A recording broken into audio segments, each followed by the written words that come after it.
Right, good afternoon, ladies and gentlemen, and not a minute later shall we wait, because we are going to be tackling the very complicated and daunting task, it may seem, to building enterprise change management. That's rolling out change management as an organizational, everyday standard competency within an organization. So, who better to lead us in the discussion than none other than Tom Marsicono himself.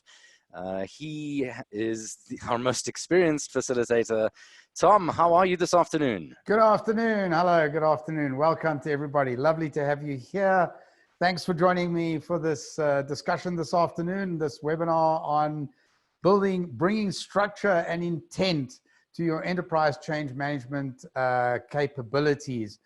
This webinar really follows on from previous ones where we were talking about the return on investment of change management. That is how we bring the value of change management within the context of a single change. Our next webinar, which we'll be running on August the 24th, is going to be on how we engage sponsors. Okay, sponsors, of course, very important people in our journey. This journey too will require sponsorship, so we'll always like to encourage to bring sponsors along, so we'll tackle that. In this webinar, we're going to talk about how we bring structure and intent to the challenge of building change management capability as an enterprise capability, something that sets you apart and sets your organization apart in your industry. There could be various drivers for this, and we will look at these as we go through the day. So this, if you like, is a bit of an agenda for us for today. This is our agenda, and it's going to guide us. And Nick has actually chatted out to you, should have chatted out to you a document which you can use to make notes. And we will look at why we're building this capability and this structure and intent. Why should we do this? How will we build it? We will look at every lever that we can pull along the way. What is the plan? What is the plan? Who's affected? The timeline, and what the sequencing will look like when we come to deploying our change management capability. We will also use Menti, as Nicholas mentioned earlier in the introduction. We'll use Menti for you to reflect to us your views and experience. So let's jump right in, because we've got a busy schedule today. I will be using this analogy to explain what enterprise change management really is.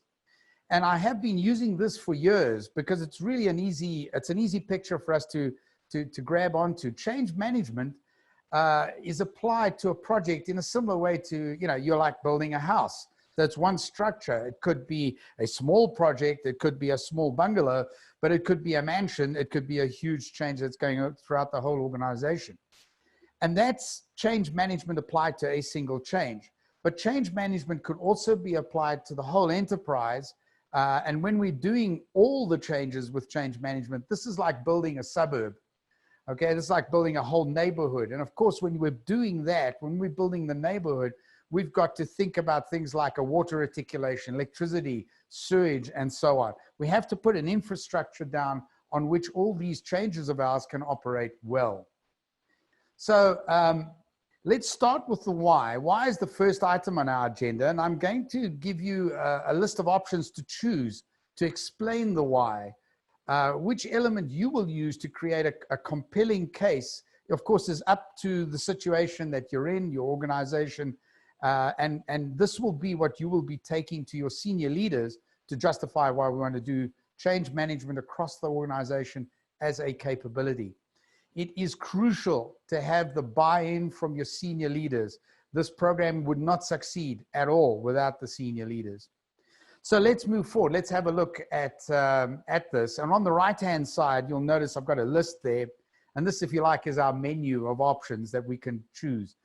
The first item is to increase portfolio success rate. What is this all about? So what we've noticed in our research, and we've got many, thousands of data points ProSci has on this research over the last 20 years, is that if you bring change management to a change, the likelihood of meeting the project objectives is far higher. actually, we find the same thing when we look at an organization and building its maturity in change management. And you'll see on the left there, we've got a 5-level maturity model. I'm not going to spend a lot of time talking about that maturity model. It is something that you can get more information on. And indeed, Nicholas can chat out to you now. He'll be chatting out to you a link. And if you click on that link, you'll be able to indicate to us, if you like, to get more information on how we measure the maturity of change management in an organization.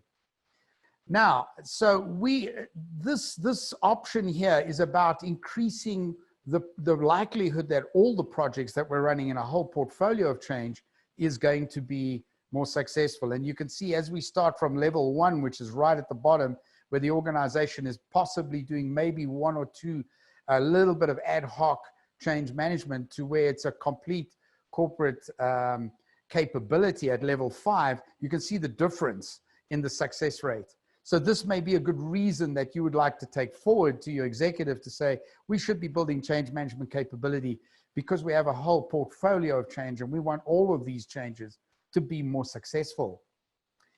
Let's look at our second option. This is about preparing for the velocity of change.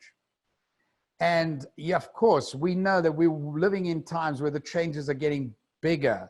There are faster changes. There's more uncertainty. There's more complexity. There's more ambiguity. I mean, look at how we're living in these days. Look at the ambiguity we're living in right now. And this could be a driver to convince your leadership why we need to grow change management capability. And I think right now, you know, we could use this COVID case and the rapid response that all organizations across the globe experienced as an example, and with the speed that we had to move. I mean, I can tell you in our own organization, we had to change in a matter of days. We had to go from classroom-based to virtual. We did that change, but we're managing the consequences of that change now with our clients and with our people. And this would take some time. If we've got this kind of environment and the velocity of change is really increasing, this could be a good reason why we would want to justify building enterprise change capability. Let's also look at this issue of enabling organizational agility. We may need to build this organizational agility. We ran a previous webinar on agility and together with ProSci, and we based it on research from 5 big consulting houses.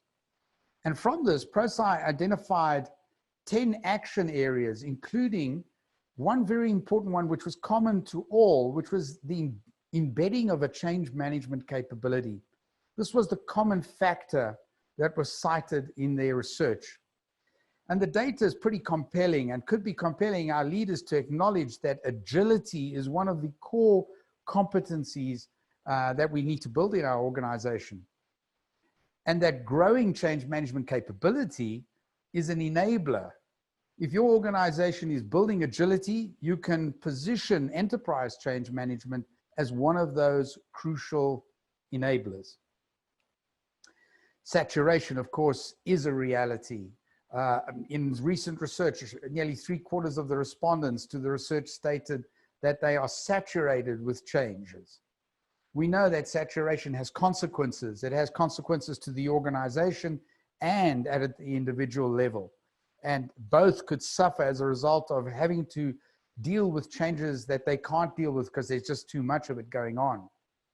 And if saturation is a reality, then enterprise change management can help address this because it is addressing the capacity and the capability of the organization to deal with all changes. And this is something that you could develop with your senior leaders. The next element that you could use to justify why you'd like to build a change management capability throughout the organization falls very, very easily within looking at the strategy. I mean, have you ever seen or heard of a strategy in an organization that states, well, you know, we're going to do exactly what we did last year. We're going to do that for the next 3 years.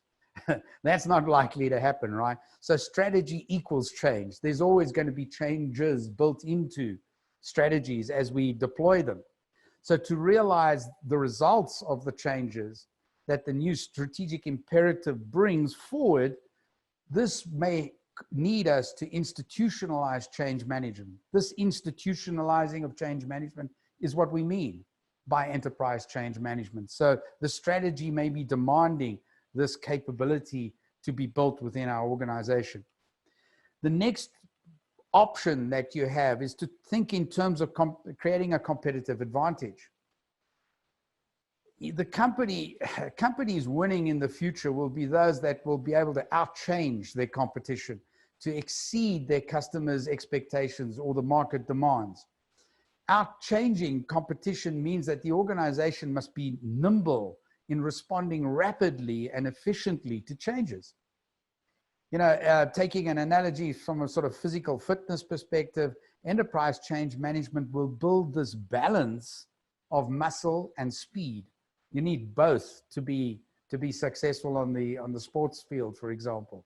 So this could be a good reason for wanting to build this capability, because we want to have this competitive differentiation. Another element could be, it's about multiplying the benefits of change management, because we know that when we do good change management on an initiative, we get good results, we get high results.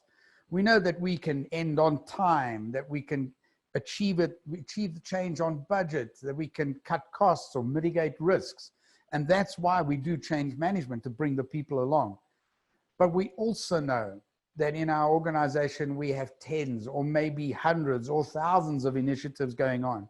So enterprise change capability helps us amplify and multiply the value of change management across a whole portfolio of changes that you're undertaking. And this could be a really compelling story for embarking on this journey of building enterprise change capability in your organization. So it's about multiplying cumulative benefits of doing change management. The last section, the last possible selection is in the building of a common approach and language. When you can bring a common approach and language across the organization, we bring a standard way to manage change in the organization, and therefore get the opportunity for continuous improvement. We get efficiency, we can share resources across the organization and continue to get better results because we're practicing this over and over again.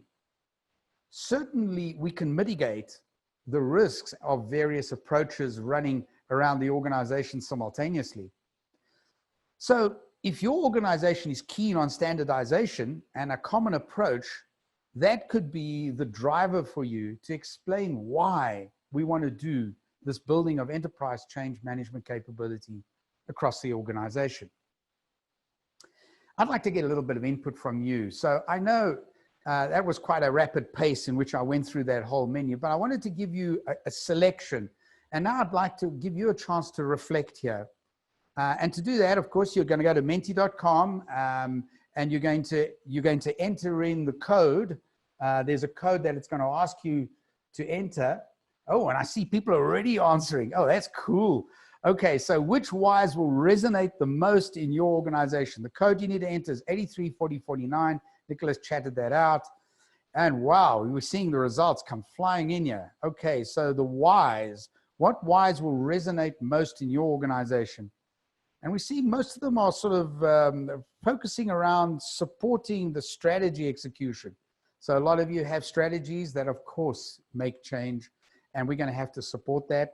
Also very popular, enabling organizational agility. Yeah, we have to be nimble. We have to be able to move and react. Preparing for the velocity of change. Yeah, in this particular environment, of course. And leveraging the common language is also pretty popular. So we're getting a good spread. And I think the big learning for me in this one is there are many different reasons why we may want to build enterprise change capability across the organization. And you could take those reasons to your leadership to justify why we want to do this. Sorry, Tom. Yeah. Just a quick little side note. Thank you. Maybe not everyone here has made use of Menti before. Okay. It does say at the top, refresh to go to the next slide. but it will only activate once Tom asks you for the next slide. Sure. So worry not, everything seems to be working just fine. I just wanted to put that out there for everyone involved. Right. Okay, cool. All right. So thanks for sharing the reasons why. But what I'd like to do is go ahead and try to capture in what way you could express it. So we're going to do another Menti here. I'm going to ask you for more input again. And I'm going to give you a minute here to complete the sentence, if you like. So we're going to go ahead and complete the sentence. And here is the sentence. We as an organization should work to embed change management and build organizational capabilities because, so if you can complete that sentence, because let's see what you're coming up with. And I think it's good that we start with the why. It's the most important first step that we need to take, because it's about expressing the enterprise change management, not talking, and it's talking about the problems that our senior executives are experiencing with change and how we can help solve those. All right, so as yeah, people we got one. are putting some input in, we actually have a question in the chat that Please. one of our experienced change practitioners popped out. As a certified change practitioner, how does one build change competency in an organization? Do you train them yourself, or do you send everyone to be trained on change management? This is quite a common question. Yeah, it is. But I think it's one that really is worth tackling whilst everybody else is thinking about the answer to this Menti question. Sure, absolutely. Yeah, so what you'll see in our discussion this afternoon, that building the competency in change management is one of the levers that we can move to build this capability in change management. Whether you would like to be the builder of that competency, or whether you're going to ask your training and development people, or whether you're going to ask an external organization to do that, is one of the decisions that your leadership takes when we run a particular kind of workshop with them. So it could be you, and that's fine. You could train up as a trainer, and it's fine. Go ahead and build the competencies. But it could be a combination. It could be you and others in the organization. Oh, wow. We're seeing a lot of input here. Okay, so we as an organization should work to embed change management and build organizational capabilities because it's the right thing to do for our focused strategy. We have a better chance of success. Okay, that's absolutely that. Yeah, it's about accumulating that benefit. We manage the pace of change to be effective and efficient. So it's really focusing again on that return on investment. The business environment is changing and we need to confront problems holistically. Hence the enterprise change management. Yeah, absolutely. Okay, we're experiencing all sorts of challenges like saturation. It'll give us a leading edge and ensure adoption. So there's lots of good reasons. You could see them coming up there as why. So I'm really pleased that I could see, you can complete that sentence. And this would be the kind of conversation that you would have with leaders in this context. Good. So that's the why. And it's important to start with the why and link that to the business reasons why we want to build change management capability in the organization. Let's move to the how we're going to do this. The second piece will bring this structure to our enterprise change management journey. And the crucial piece here is the journey itself. So we need to be thoughtful on how we're going to move forward in this journey. We need to know where we are today. How are we going to fundamentally change this organization, and how do we change in this organization? It means we do need to know where we are today. We do need to decide where we want to get to and what that journey is going to look like. And this becomes our challenge to formulate, to design the journey that we're going to take to get there. So it's about putting structure and intent. It's not going to happen just because we want it to. Wishing doesn't make this sort of thing happen. We have to put some structure and intent in there. So I'm going to ask you again to get some input. And I'm going to ask you to think about where you are in the journey, in the enterprise change management journey. Where are you in this journey? And you've got some choices here. You could say, well, you know, we haven't even thought about it yet. Or we were in the early discussion stages. We're starting to talk about it. We've started to mobilize. In other words, we're putting resources into it. We're in the first year of our deployment. Or like in the case of some of our clients, they're actually well over a year into the implementation, into the deployment. They're already on their journey and have been for a while. Okay, so here comes some, okay. So a lot of us are just, haven't even started thinking about it. You've come here today to get some ideas. That's great. We're going to give you some ideas. Some of you are in the early discussion. Hopefully you're going to go away with some more ideas on how to bring that discussion to a point where you've actually got a charter to move forward. Most of us are saying we've started to mobilize. We've started to bring some resources together. We're doing some change management. We're starting to mobilize a team, and we're thinking of doing this enterprise-wide change management. Again, not surprisingly, when you look at a population of organizations, you're going to get a spread. I'm really delighted to see that we have some people in our community, and I know we've got people from all over the world here. We've got a visitor from Greece, and so it's great to have people here. So great, thank you very much. We're over a year into the deployment, nearly 20% of the respondents. Good, that's great. That's actually excellent. Well done. Okay, so I've seen many clients that if you go back to our analogy of building the house in the suburb, they keep building houses along the ridge, but haven't thought about putting this together. They never take that seminal moment and ask, how are we going to structure this infrastructure to support all of these changes? And this is what we're really going to be tackling in our chat this afternoon. So that is where this ECM, or enterprise change management, comes in. We need to evaluate the current state. If we want to build this journey, we're going to have to understand what the current state is. And we're going to use a maturity model to help us define that, to audit that, if you like. And we're going to use some other facts there as well.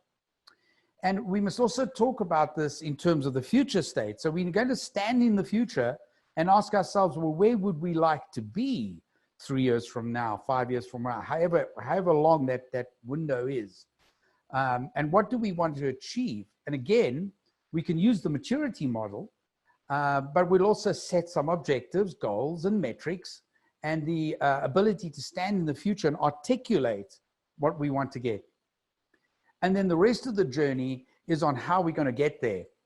And you'll see that there is an enterprise strategy map that we've got there. We're going to dive a little bit into more detail of the wedges in that map. These are the components that we're going to use to help us build and get to that point where we have reached that future state. So we're going from our enterprise change management current state through to the future state. And change management, of course, this is a change. And as we know, change management will take change management, right? So we're going to need to do that. So the maturity model gives us a significant asset to structure this journey. And I'm not going to spend a lot of time on it here this afternoon, because we could spend a whole hour just focusing on the maturity model alone. But we'll give you, we gave you an opportunity earlier to indicate your interest if you'd like to get more information on this, and Nick can chat it out again. There's a link that you can go to so you can ask for more information on the maturity model and an example perhaps on this. But you can see that this model, simple model, starts off right at the bottom, where we're doing change management on an ad hoc basis. It may be a single individual doing a little bit of communications. It's kind of like really at the start of this journey. We're doing very little change management, maybe on a single change somewhere. At level 2, we're doing change management on isolated projects, so it's certainly not on everything. It's on 1 or 2 projects. We may be using different methods. Maybe we're moving towards one comprehensive method. At level 3, we're now doing it on multiple projects. We may have a comprehensive method that we're using. So we're thinking about building a change management strategy, the 5 plans, etc. At level 4, it's a standard in the organization. It's the standard way we do things. We wouldn't think of doing changes or projects without change management, and it may vary depending on size. At level 5, it's an organizational competency. You know, we basically don't even talk about it. We just do it. It's what we do when people come into the organization. When they start, we start them off on this.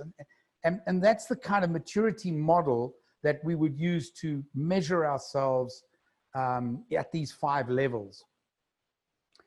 And I'm showing you here an example of that. I know this is difficult to read, so I'll voice out some of this, but it is available to you if you asked for more information on the maturity model.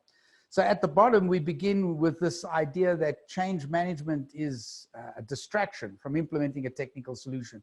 We rarely see it. It's brought in impromptu, if you like, often dependent on an individual. Maybe one of you is in an organization that's in that sort of situation right now.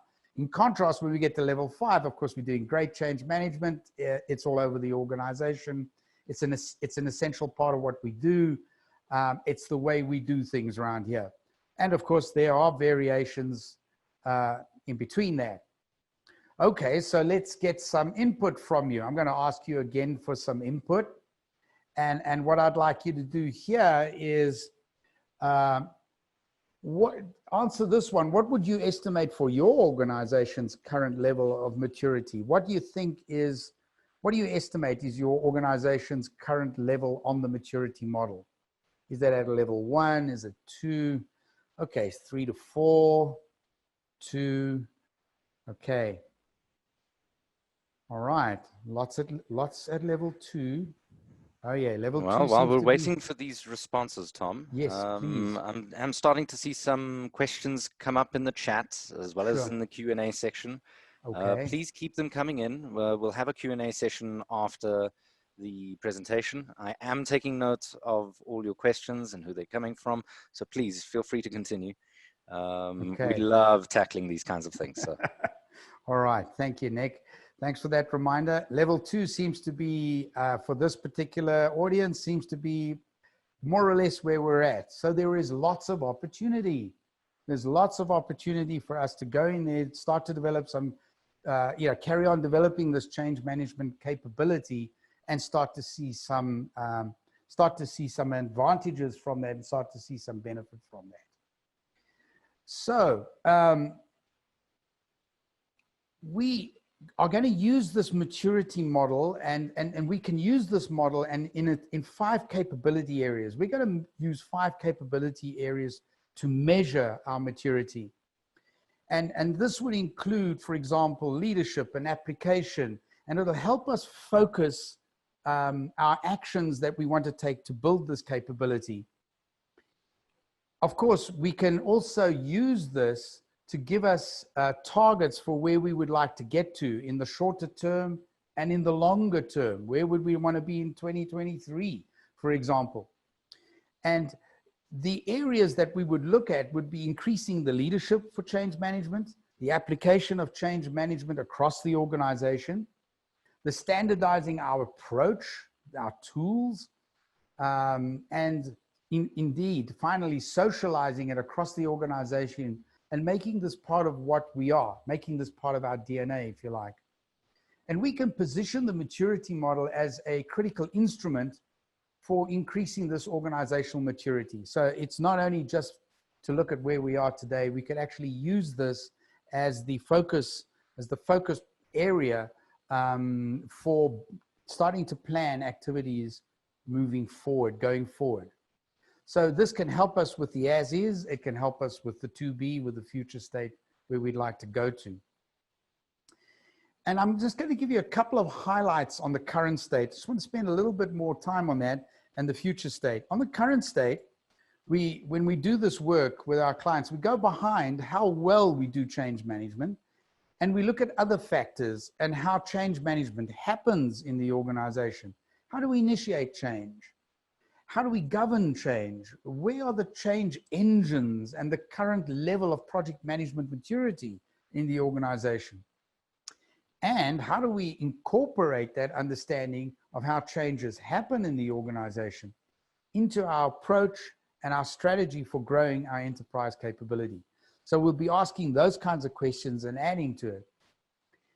And we have about a dozen helping and hindering factors, we call these. These are factors, these are elements, these are change assets, if you like, that we can leverage, or they could be risks that we would need to mitigate on our change enterprise journey. And you can see there's about 12 of them that we're going to be looking at here. And we do a pretty good assessment of each of these 12 factors. Is this an asset or is it a risk? Is it a helping factor or is it a hindering factor? What about the originator of the deployment effort? Is that something we should be thinking about? Where is it coming from? What about the political environment within the organization? Are these assets, or do we have to mitigate some risks here? And we consider this when we are assessing that current state. When we come to thinking about the future state, there's a couple of thoughts about the future state that we need to do here. We need to think about. So we spend a good amount of time on these in a program that we call the Enterprise Change Management Bootcamp, and in a strategic alignment workshop. And we'll talk more about these in a couple of minutes. But I've extracted how the future can be described based on interaction that we've had with some of our organizations, some of our clients. And when we start looking at this, we like to do this in terms of we statements for the future, okay? So we as an organization consistently meet and exceed in change, or we are able to handle all the changes that the organization is experiencing. We've created an organization footprint for change management. And this would be, if you like, at the enterprise level. But that when we go down a level, we start to share common language. We have a standard methodology and a tool set. We've integrated change management as an enabling framework in our organizations. Then we have some other we statements here. We budget for the resources in our organizations. We have change management in the beginning of every project. We measure and determine the ROI that we're looking to achieve. Across the organization, we're expecting change. We're excited by it. We love it. And we've internalized what our role should be when we play and when we have to work with changes. So, this is a bit of an example that we've taken, and we can, complete and add to this. There's a whole lot of these we statements that we can make that will describe to us what the future is that we're going to. When we are in that future, what would it look like when we are there? That's really what this future state is trying to describe, because this will then help us to work out the delta between where we are now and where we want to go in the future. So let's get some more input from you on this one. Let me ask you this. What we statements would you add to that list? You had that list, you could see the list. What we statements would really resonate? What do you think in the case of your organization? What's that future? How would you describe the future change management capability?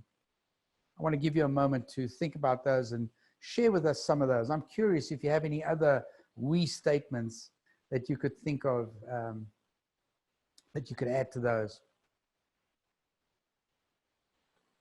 And these are the sort of statements that we're going to be bringing out when we run workshops with clients.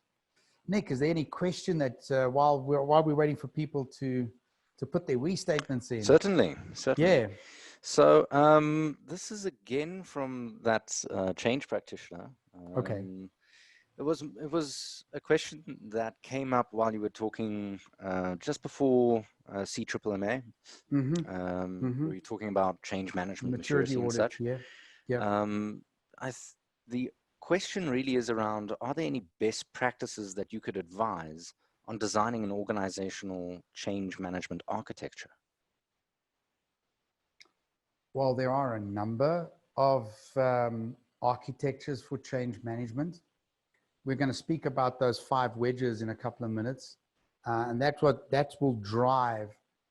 So for me, that whole way of looking at enterprise change management from 5 different tactical dimensions that you can build, and you're going to build these, that for me is the architecture basis that we can use and that we do use. And from that, you will build the design of where you would like to go to. And that will start to help you define what actions, what interventions, what resources you would need to help build that. So for me, the architecture is around that enterprise change management strategy map. We find that really helps to get the focus and the conversation going in leadership as to what we need to do as an organization to build our change capability. And we'll focus that on, we'll come to that in a couple of minutes. If you just give me a moment, we'll be there. All right, we've got a lot of we statements here. We consider the customer in every change we start. That's a cool one. I like that one. Okay, we manage change as a unified team. So we're doing it one way. We're working together on this. We've adopted change management as a critical success factor to all our projects. So it's the way we do things around here. This is really like being part of the DNA, right? We're all accountable change sponsors. Cool. Yeah. If we're sponsoring the change, we have to be accountable for it. We get it right the first time. Yeah. I like that, right? We get it right the first time and enjoy the benefits of realizing the ROI. Yeah, absolutely. Okay. Good ones here. We're in support of the functional guidance or recommendations of the change management group.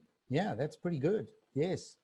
So these are all good we statements that make a lot of sense and could make a lot of sense in your organization. And that's the kind of process that we work with as we either working with our change practitioners in a boot camp context or when we work with executives in a strategic alignment workshop. So that's the how. The what. So what are we going to actually put into play to grow this enterprise capability? What levers can we move to grow our capability? And I showed this to you earlier. Let's look at it a little bit more detail now. We introduce you to this enterprise change management strategy map, and you'll see 5 wedges there. These wedges are the sort of areas that we would take action in. So with leadership, it's what we can do to get leaders involved in building this change capability. For example, are we going to have review boards? Will they be entertaining budget requests for change management? How would they do that? It's our case of publishing this picture of the commitment from the project. In the project wedge, it's how do we get change management attached to our initiatives? It may start with some demonstration projects. We call them demonstration projects, showing where the value is of change management. But we're going to need to entrench change management into the processes. We may have to write this into our standards. It's that kind of action that we're taking in this project wedge, if you like. From a skill point of view, and this was coming back to the question from our practitioner earlier, which roles need to play and what must they do? Who should be doing what in change management? And this would, of course, flow after an initial approach to deploying the skills. From a structure point of view, what is the change management footprint in the organization? Are we going to set up a change management office?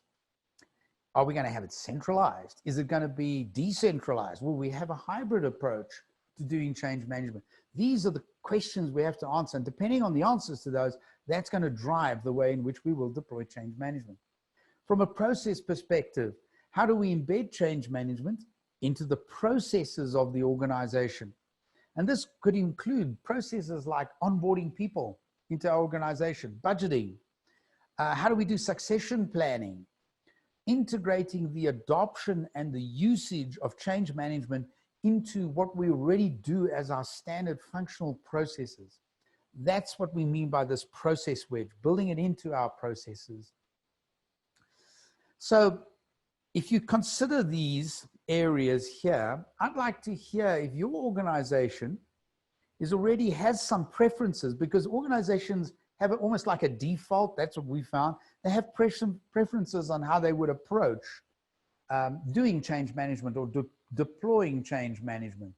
So we're going to take a poll here. And the first one is, which ECM strategy map element, which element or segment do you tend to focus on the most in your organization?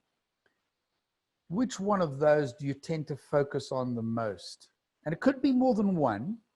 You know, often it is. It's not just one segment.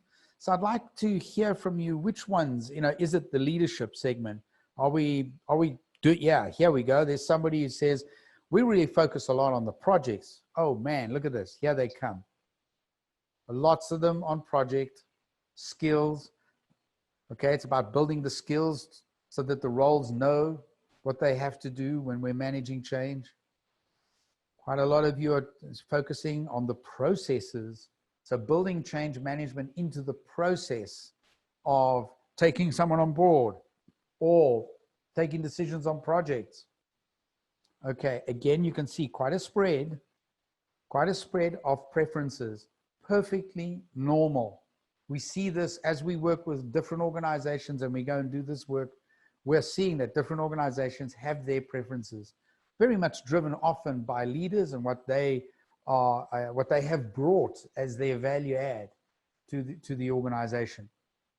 Okay, let's take a second poll. Now what I'd like you to give me some input on is, oh, what's going on here? What have I done? I think I've gone and I've actually created there you go. That's the one I would like you to work on. Which ECM strategy map segment do you tend to neglect? Just run a refresh so that you see this particular one. Which ECM strategy map segment do you tend to neglect in the organization? So what are we not focusing on? The opposite, if you like. Okay, a lot of us not focusing. So there's not a focus in the organization on building that leadership, but it keeps moving. Here we go. Skills. Okay. All right. That's interesting. So you can see there are some segments that we are focusing on, others that we don't focus on. And this would be the kind of conversation that we're going to get into when we start building that strategy for how we're going to deploy change management as a capability in the organization. And if you like, this is a graphic representation that I'm showing you here of the goals some of our clients set when we deal with this in a strategic alignment workshop. This is classically what we do in that workshop. And it's an example of a mapping of how we want to grow each dimension over time. So we may start off with a preference, and you can see in this case, the preference was really around leadership and the project elements. But as we grow over time, there's, you know, in this particular case, a lot of focus put on structure in this particular example. So where's the initial emphasis and how does it shift over the years? This shows the priority and the timing. And it's really a useful picture that for leaders to coalesce around, and of course to communicate to their stakeholders as well. And we will have, of course, associated tactics for each of these wedges. Here is an alternative view of this, and here the sequencing there's a possible sequence here that I'm showing you here, but I like to suggest, especially on the first two elements as the initial. So what are the first couple of projects is very often something that we will focus on. What are the first projects where we will demonstrate, not tell, the value of change management at achieving results? This is well invested time in working out what these projects should be. And this is where we do spend quite a lot of time when we run this process with our clients. Then perhaps as we build momentum, we can start to focus on building skills in depth and throughout the organization. And the last two would really become reinforcement tactics. Not always so though. In some organizations with some of our customers, they needed structure right from the beginning, up front.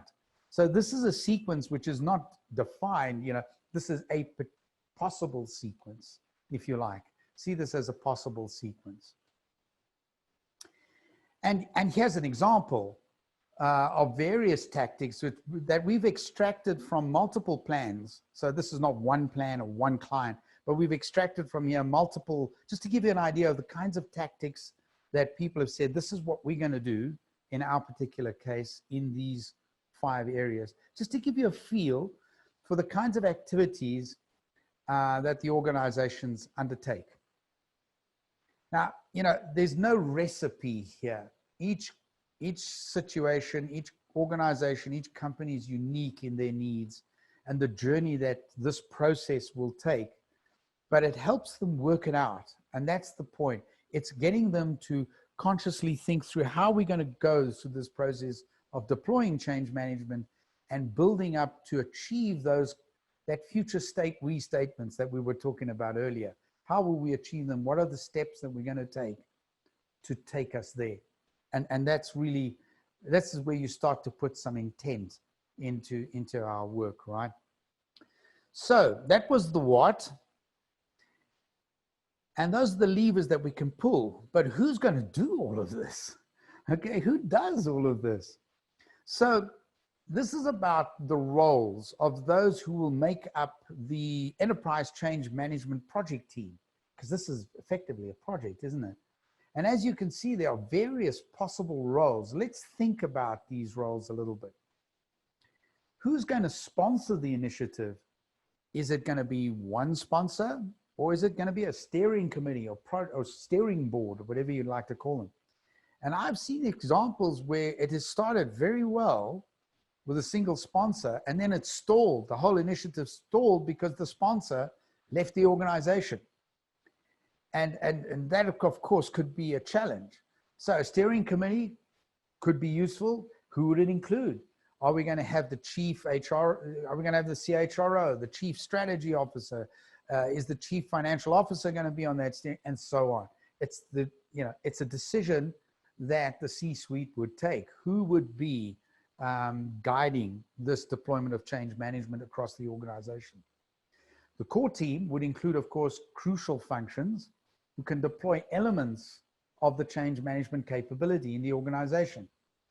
It's more than just a couple of demonstration projects that they will bring, if you like, the change management narrative across the organization in multiple projects. And finally, the deployment leader, if you want the project manager of this project, the deployment leader or that team, they will set the direction and actively manage the various deployment tactics on the road going forward. So that's the team that we need to put together. So let's see if we can get some more input from you on this one. And here I'm asking you, if you think about your current enterprise change management deployment leader role at your organization, do you have one? Is it informal? Yeah, somebody's doing it, but it's not even formally recognized anywhere. Do we have a dedicated role for this, but there's no capacity to do it? I'm already seeing one answer on that one. Dedicated role with capacity. Do we have a dedicated team with capacity, which is, of course, where you'd really like to be? Or is it a distributed responsibility? Okay, distributed is, of course, tricky. The tricky part about distributed is that everyone is doing something in this deploying of change management, but then who's really taking the responsibility for it could be the challenge, right? But yeah, let's have a look. Interesting.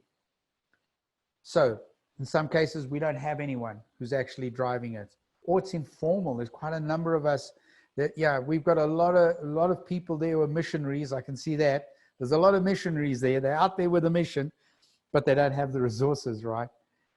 Dedicated role with no capacity. Of course, we all know what the challenges that produces. That's really interesting.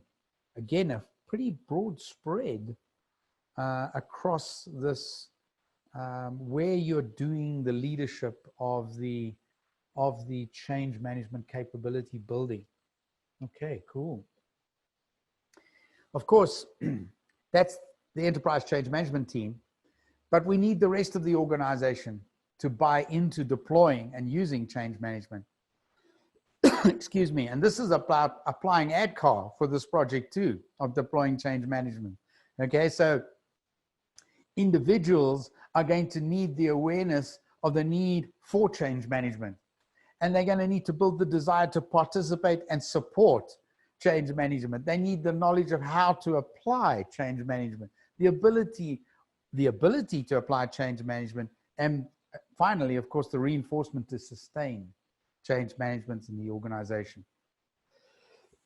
Excuse me, that's from an individual perspective. As we move from our current state to one where we have senior leaders internalizing their role as a good sponsor of building change management capability, they will need to go through their ADKAR too, right? And as we build the infrastructure to support a portfolio of change, executives will need to adopt their role to sponsor not only an individual project, but also the whole process of supporting a portfolio of change, multiple simultaneous changes. And of course, how to use change management, how to bring change management to life in your organizations. We've got a bunch of webinars that we've run on that, which you could, of course, consult. But it's going to need a plan. We're going to have a plan for this. And the example I'm showing you over here, this gives you a kind of, it could be quite a useful little tool. It's very simple, but it's quite useful in that it gives you a profile of how one could activate change management in an organization.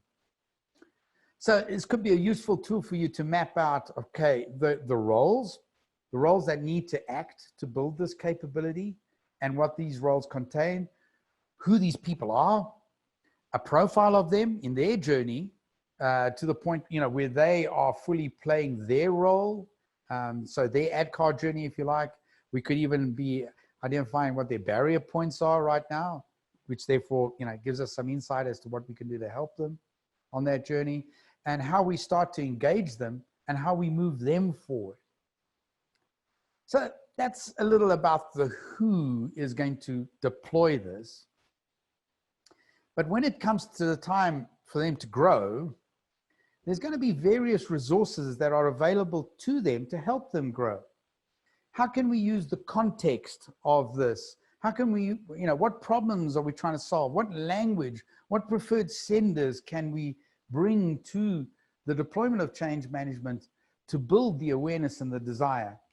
And how can we build the knowledge by leveraging role-based training that is already available and some coaching to unite the organization with a common language of change? So that's the who.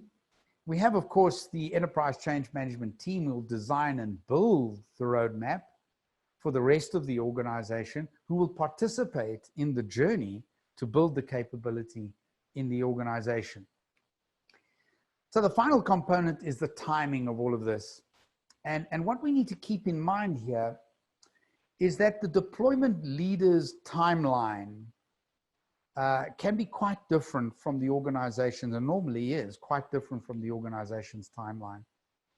So, on the top there, you'll see the deployment leader's timeline, okay, going from the current through to the future. They've considered this already. We've already thought about this afternoon. So as the deployment leader, you'll be thinking well beyond where people are sitting now and designing the vision, the decisions, the plans that we'll have to take as an organization that'll move us from the organization, from the current state to the future state. But remember, and stay aligned with what's going on with the organization, because the organization is still in its current state, and it shall remain there until the initiative moves them to start going down their journey. And of course, the journey could be quite unique, and it could be quite different, as you can see from some of these examples. But what's important is that you, as the deployment leader, head down the road with the structure and the intent and documented and agreed future state to which you can align. It'll take tenacity on your part to keep this moving forward. So if you're thinking of this initiative, then here are some key actions that we have found really work, have worked with some of our clients. First thing is secure the sponsorship for the journey. As this initiative is organization-wide, the higher you are up in the the higher you get the sponsorship, the better. But don't make the mistake we made once of relying only on a single sponsor. That could be dangerous. So this is where we can leverage a thing like a strategic alignment workshop, and it really pays dividends. Then you would want to demonstrate the value through some demonstration projects. What's the value of doing change management? If you already have a few that have worked well, that's cool. Lean on these. Else we would need to decide which ones they would be. And finally, apply structure and intent through deploying this as a project in its own right. So hopefully you can leverage some of these insights that we've discussed today to help bring out that structure and intent. Excuse me. I know this has been a quick cook's tour of the why, the what, the who, and the when, but there are two avenues that we offer that you could help you on this journey. The first one is what we call an ECM bootcamp. This is a one-day educational program with deployment leaders present that learn the approach to bring structure and intent to this journey. And we've got one coming up on August the 13th. We have one of these boot camps coming up. And we can also, of course, come and deliver a 2-day workshop, which we call a strategic alignment workshop. This workshop is filled with change and capability building leaders in your organization. So it's organization specific. It's much more than a focused, it's much more focused on the do and how do we co-create the leadership focus and the other components that we're going to need to deploy change management.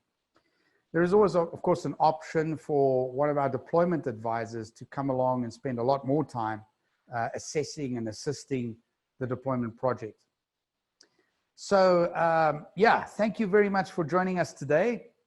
I hope this has been helpful to you. And yeah, I'd like to throw open for some questions. Let's have some discussion. Well, there's been quite a few questions coming through. Okay. So the first one I'm going to tackle is one that came through right at the beginning of the session, actually. Yeah. Tisetso is asking, how does one manage change saturation, especially in an organization with a low change capacity, experiencing disruptive changes aimed at achieving or driving strategic objectives in a COVID era? Yeah, good question. Well, what we've seen work is you have to start the conversation. You know, it's about ADKAR, right? So you have to build the awareness that there is saturation. The organization may not even be aware of how bad that saturation issue really is. So, you know, we need to start looking into the organization to see what symptoms we can identify that are clearly showing up the saturation, and start the conversation with the senior leadership about this, and try to put some sort of quantification of the cost. What is this costing us in terms of losing good people? What is this costing us in terms of having to come back next year and do release 2 or version 2 of the same change that we tried this year? What's the cost of us installing technology, but nobody's using it properly? And you know, bring that conversation, open up the conversation first. That's the first step.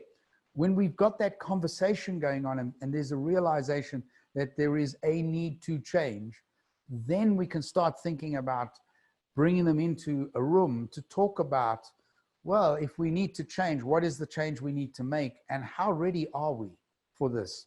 And that's the kind of workshops that I've been referring to. Thanks, Tom. Another question from Mpo Motusi. How do we embed change management retrospectively when project is at an implementation and nothing was done until then? Yeah, you know, it's actually quite interesting. This is a good question, because I smile at this, because a lot of the people who come to our certification, our practitioner program, when they bring their projects of change, it is in fact exactly that project. You know, we made the change last year. Now it's, you know, the project's name really is get them to use it. Again, it's about building the understanding that we don't get the return on investment. And I point you back to that webinar we ran.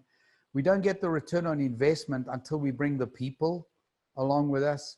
So, you know, having leaders understand that bringing the people along actually is the secret to a substantial percentage of the benefits that we were looking for. When they see that, when they get that connection, then we can retrospectively, it's actually a project. And there's many of them. It's get them to use it project. And it's all about bringing the people along, you know, getting them to adopt, use, and be proficient at this new change, at this new technology, this new process, whatever it is that we've put in. So you can definitely do it retrospectively, if you like. It is in fact a very common project that practitioners are doing. And, you know, practitioners are used to doing this. This is something they can do. So if you're not a practitioner, yeah, look forward to seeing you become a practitioner, and then you can retrospectively go and apply this to that change. It's never too late for change managers to help. Never too late. Yeah, never too late. Another couple of questions. They're just actually starting to stream on in. Okay. One asked anonymously, how do you show change management value in a bureaucratic environment where change is forced? And I think this is more common a question than we admit, where it's my way or the highway. Yeah. Well, you know, we can force change, and people will show us that they're doing what we're forcing them to do for as long as we're watching them. As soon as we have to go out to a meeting and we get busy and we focus on something else, you know, we may get people reverting to the old ways very easily. We see that all the time. Or we could get workarounds. So people appear to be doing it. I mean, a classic was, you know, introducing a new time management system. So people have to record how much time they spend on doing what. And instead of actually putting it in the way they should, they actually go and create an Excel worksheet, calculate, so they get all the numbers balanced, and then they come to the system. That's of course defeating the whole object of what we're trying to do. So we can force change, but you don't really get change. What you get is compliance. So it's not sustainable most of the time. So if that's the environment where, you know, people are told to change and then there's an expectation, I would go back and, you know, I think one way to avoid that really easily or effectively, let me say it rather than easily, is to make sure that whenever we do a change, we are very clear on how we're going to measure the benefits of that change. And if there's people linked to those benefits, we can always go back and measure what it was. Okay, so we forced everybody to change, but have we actually seen the benefit? So it does always come back to, can I show the benefit, or what benefits have we not realized as a result of forcing people? It's a journey. You're not going to change an organization like that overnight in one project. It's a journey you're taking them on. But you know, we should start the journey. And these kind of conversations about building this capability, you know, to respond to the velocity of change, to saturation, to those kinds of issues, that can get this sort of conversation started in the minds of those who have the power. All right, thank you, Tom. Another question from Gaulape. How do we measure change impact in the organization? Now, given that she's asking this question in the context of the ECM webinar, it's probably referring to the impact of running an ECM project in the organization. How do you measure something that wide? How would you measure that? So when we run that strategic alignment workshop and we've gone through, you know, what's the maturity, where do you want to be, how are you going to get there, figuring out the wedges, towards the end of that process, that is exactly what we spend a good chunk of time with the leaders to say, how are we going to measure this? So the maturity audit is, of course, a great way to measure it. And you can audit yourself, or you can get somebody to audit you. That's fine. That's technical detail. But that maturity audit is a great measuring tool that you can use. And it's, you know, we measure, that tool uses 52 different metrics or 52 different, you know, questions that are asked. So it is fairly comprehensive, I assure you. So that's one that comes to mind in the context of enterprise change management. But in addition to that, we'll ask the C-suite to actually put down the benefits of deploying change management And we try to ask them to put that into monetary terms if they can. So we really get very hard-nosed about this. You know, what's the benefit? We're going to be investing time, money, people, effort. What are we going to get from this? How, you know, what percentage of our projects are going to meet their targets 2 years from now versus last year? And we start bringing in those metrics. So we have to flush that out. So I guess this is a follow-on question that comes from what you're describing as the answer to the previous question. Yeah. Carl Lapis is wondering if the change objectives are the same as the project objectives within the same project. In other words, is the change management plan or the change management objective the same as the project's objectives, really? Well, they should be. The change management, I mean, if you think about our role as change manager, and if you think about the way a project is structured, the project is making a change for a reason. We should be 100% aligned to that reason. You know, a change management, what it's really doing is helping us achieve those objectives from the people side. So change management is looking at the people side of the change that project is trying to bring, and it's trying to create the strategies and plans to help that happen. In the context of enterprise change management that we've been discussing this afternoon, it's making sure we do that for every project, not just for one or two.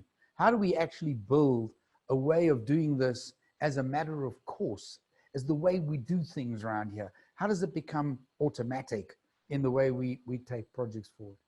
Lovely. We're still getting more questions coming in, although I'm okay. I'm okay. And I thank everybody for their patience because we overrun, but that's okay. I'm good. I'm good to go. Please. Okay, so I suspect it's the same people. Umpo's got a question, but before we get to that one, there is another question from one of our anonymous attendees.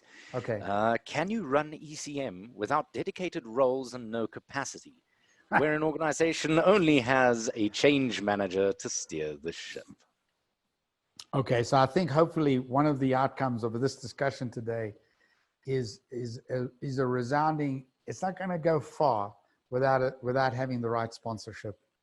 And in our experience, enterprise change management really doesn't float without bringing the senior sponsors along.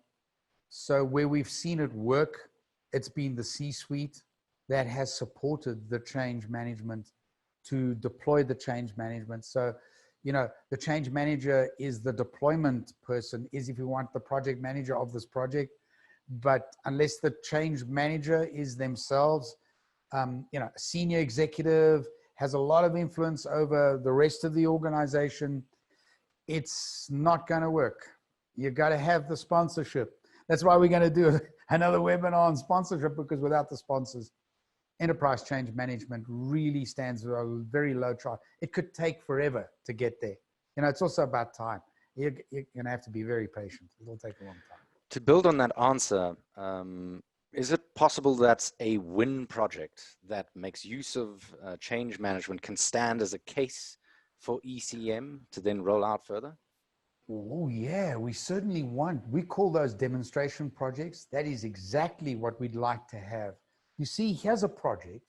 We did do change management on this project, and wow, look at this. Look at how it's changed. Look at what it's done for our customers. Look what it's done for our people.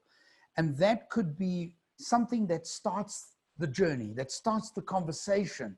It says, you know, we like that. We'd like more of that. Now, is it just a case of going, you know, on a rather haphazard way, deciding which other projects we're going to do change management? Or can we put some structure to this? Can we have a way of deciding which ones get what focus and how much focus?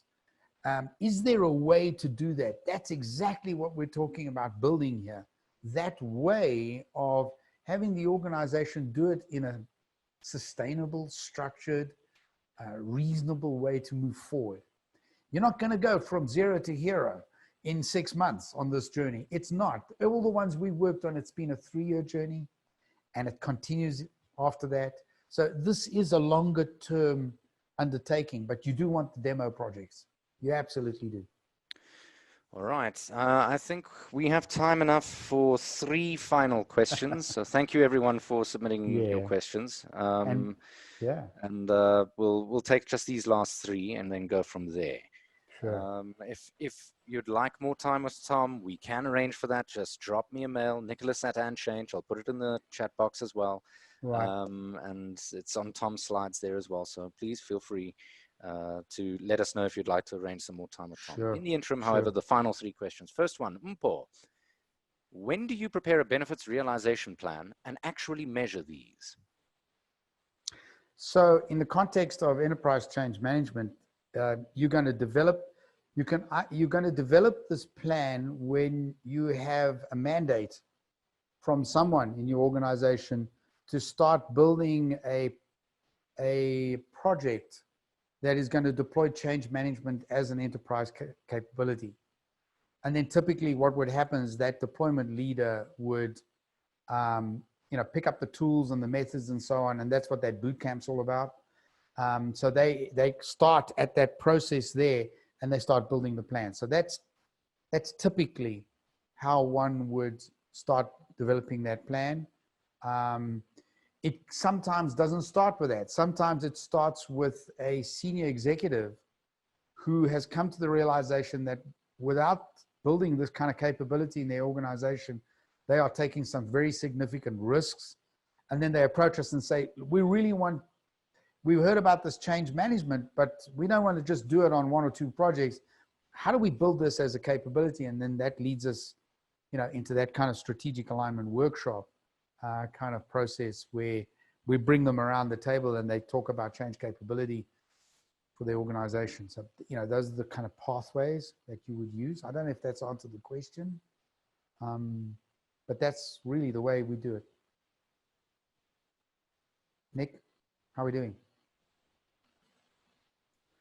All right, second last question. How do you help the dedicated roles balance an ECM with BAU? When the C-suite wants the change successful, but don't interfere with business as usual?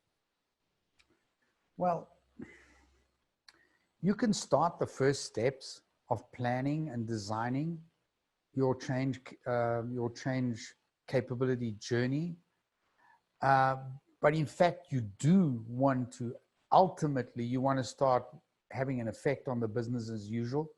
So, you can start the planning, you can get the executives to start thinking about how they want to build that capability. And that's normally what happens. That's typically what happens. The business is running, we're doing our thing, but we want to start planning forward, and they do that. They finally end up with a project charter. They start deploying on that, they start building on their project charter. But ultimately, you're going to affect the business as usual. Otherwise, what's the point? Our business as usual needs to be different. All right. Final question, I believe, since we are nearing very close to the 5:45 mark.